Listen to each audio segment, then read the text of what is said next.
In this lecture, we are going to learn about the total internal reflection in prism.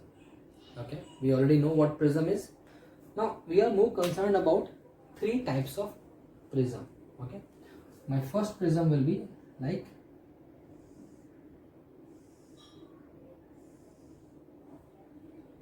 "45 degree, 45 degree, and this is my 90 degree. This is called as isosceles prism, right? Where 45, 45, 90. Okay. My second prism is of kind equilateral triangle, where all angle is 60 degree. Okay. So first prism is 45, 45, 90. Second is 60, 60, 60. And the third one is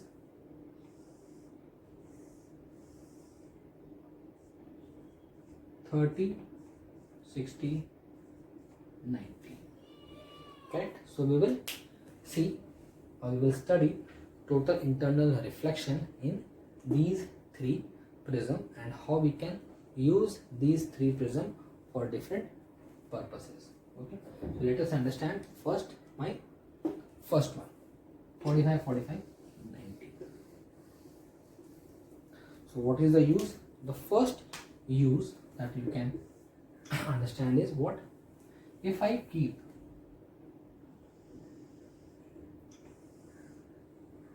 my prism like this, okay, this is my 90 degree, this is 45, this is also 45, and if I draw a incident ray which is normal to this surface, one of the isosceles side, then what will happen? This is my 90 degree, this is 45, so obviously this is also 45 because sum of angles of a triangle is 180. Now if you draw a normal here, okay, so this angle plus this angle is also 90, it means this is also what? 45 degree. So at this point, since the angle is 90 degree, there is no deviation, light will enter the prism without any deviation. Okay, and then it strikes the hypotenuse, okay, with an angle 45 degree. And this, since prism is made up of what? Glass, and we know that the critical angle for glass is 42, but it is striking the surface at more than 42, it means it is greater than critical angle. So what will happen? It will follow the total internal reflection path, which is like this. This is 45, this is also 45 because in reflection we have I is equal to R, and since this is 45, we can definitely say this is also 45. So 45, 45, this will be 90.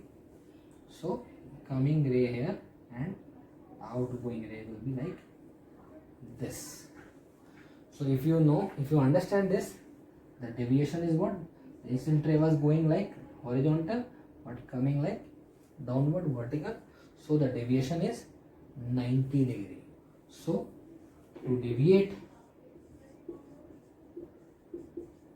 the incident ray by 90 degree. So first use of this prism is what? We can deviate, or we can change the path of light by 90 degree. We can rotate the light by 90 degree. Got it? Now let us understand the second case.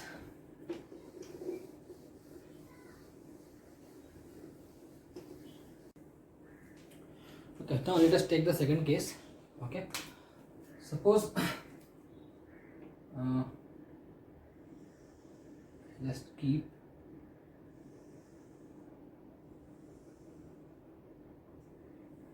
my prism like this.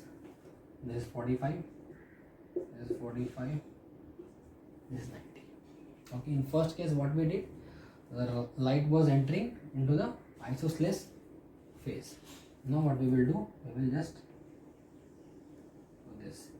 The light will enter through the hypotenuse and it will be perpendicular to the hypotenuse. Since this angle is 90 degree, it will go undeviated and it will strike the isosceles side at an angle. This is also 45. So by drawing the normal, it will be also 45. What will happen? It will reflect like this. Okay, so this is also 45. Again, this will be my 45. So again, what will happen? Total internal reflection, it will be like this. This is also 45. So what is happening? Total internal reflection at two different points. First, the light will enter the prism without any deviation, then it will strike the isosceles side and total internal reflection will take place, and then the ray will become parallel to the hypotenuse.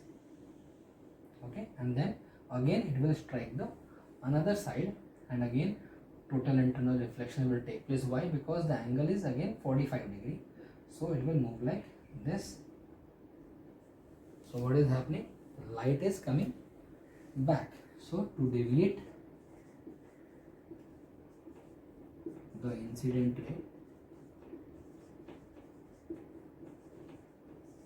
by 180 degree, right? So we can use this 45, 45, 90 to deviate the ray by 90 degree or to deviate the ray by 180 degree by just changing the position of the prism. Okay.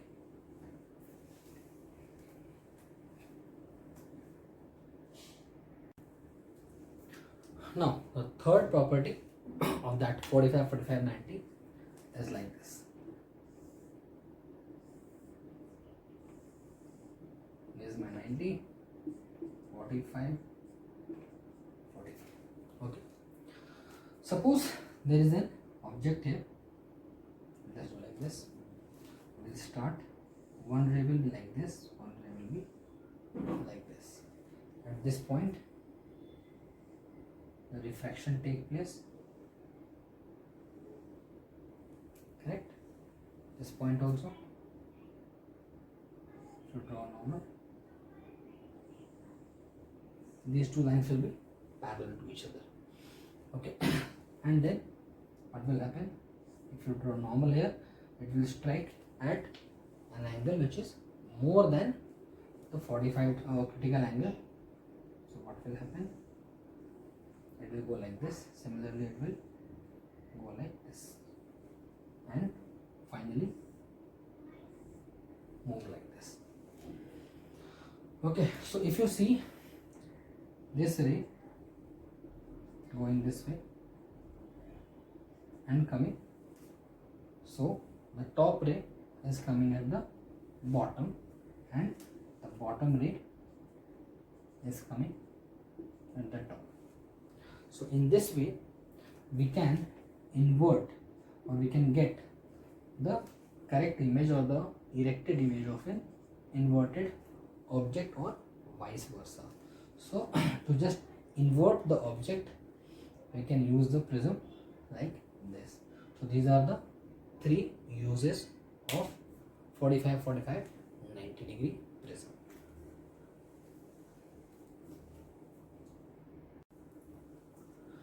Now we will talk about another prism, which is what? 60, 60, 60, or you can say equilateral prism. Right? Now suppose there is a ray which is normal to one surface, 90 degree here, so it will go undeviated. Okay, this is angle what? 60 degree, this is 90, so this angle is what? 30 degree. So if I draw a normal here, this angle will be what? 60 degree. So 60 degree, and this is made of what? Glass. My critical angle is 42 degree. So it is more than this. So what will happen? Total internal reflection with 60 degree this also, correct? Now if you draw a straight line,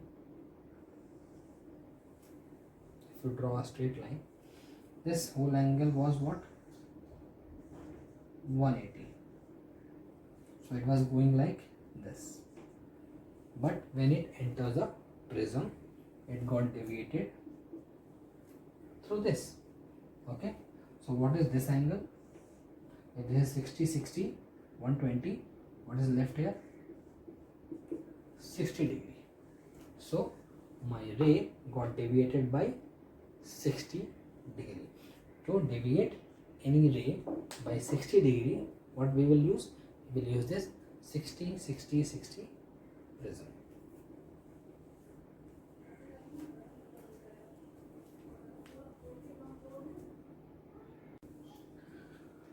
Now let us take the third prism, which is 30, 60, 90.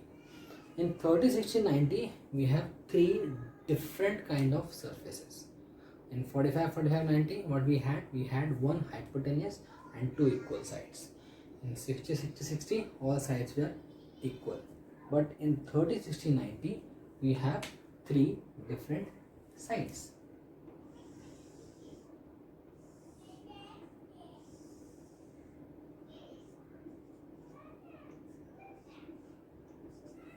Correct?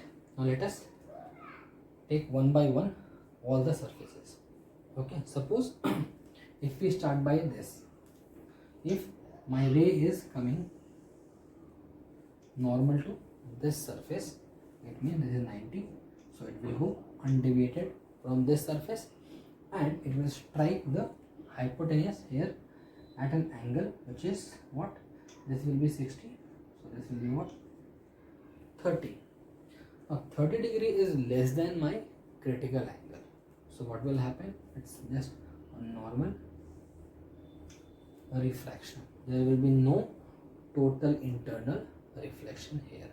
So at any point on this surface, there will be no total internal reflection because my angle will be what? Less than critical angle, right? Now let us take my second surface.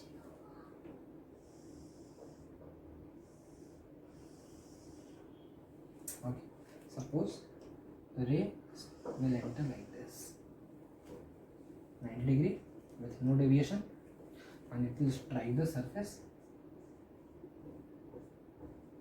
Okay, let us draw a normal here. What will happen? This angle will be what? 30 degree. So this is my 60 degree, correct? So now 60 degree is greater than critical angle, so it will follow the law of reflection, total internal reflection, which is again 60 degree.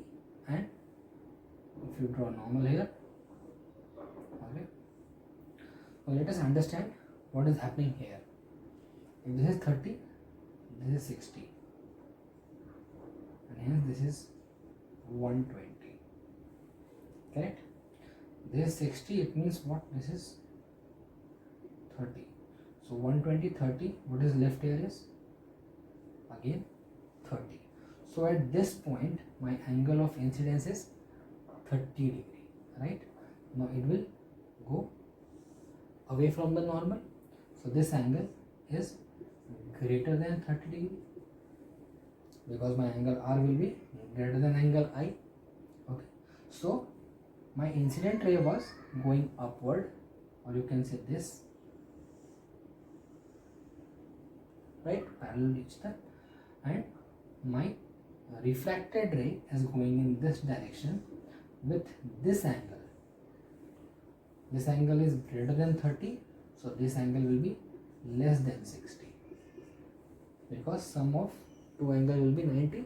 So if this angle is greater than 30, why this is greater than 30? Because my incidence angle is 30 degree and R will be greater than I because it is going from denser to rarer medium. So this angle will be less than 60. Hence, to deviate a ray with less than 60 degree, we can use this 30, 60, 90 prism, and we will make the incident ray fall on this surface which includes 60 degree. Correct? So this is my one. Second, let us understand the third surface.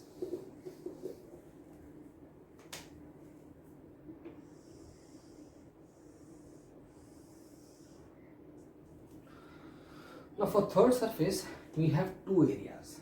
One, let's draw perpendicular here. Okay, so if my ray strikes normally here, it will go like this. Okay, this is 30 degree, this is 90, this is 60, and what is this? 30. So what will happen? It will normally move away, so there will be no total internal reflection. Okay, but if my ray enter in this area, let us redraw this.